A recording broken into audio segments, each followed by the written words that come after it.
৯ March থেকে শুরু হতে চলেছে নতুন সপ্তাহ। তো আপনার জীবনেও কি এই সপ্তাহটা নতুন খুশির কোনো খবর নিয়ে আসবে? চলুন জেনে নিই।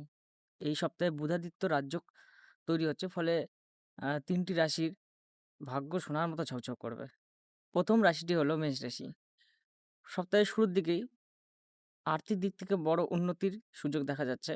শুধু তাই নয়, অনেক বড় প্রভাবশালী লোকেদের সঙ্গে আপনার পরিচয় হবে এবং আর্থিক দিক থেকে আপনি অনেক লাভবান এবং উন্নতির নতুন পথ খুলবে।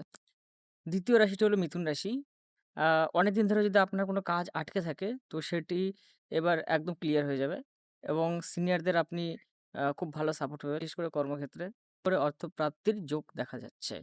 ৩য় রাশিটি হলো মীন রাশি। এই রাশি আ সরকারি কোনো প্রজেক্ট বা বড় কোনো সুযোগ আসতে চলেছে। জন্ম তারিখ ও মূল্যাঙ্ক হিসেবে ফলাফল কিছুটা পরিবর্তন হতে পারে। আপনার জন্ম তারিখ সম্পর্কে বিস্তারিত জানতে আমার সাথে অবশ্যই যোগাযোগ করতে পারেন। যদি ভিডিওটি ভালো লাগে অবশ্যই একটি লাইক, শেয়ার এবং সাবস্ক্রাইব করে দিবেন চ্যানেলটিকে।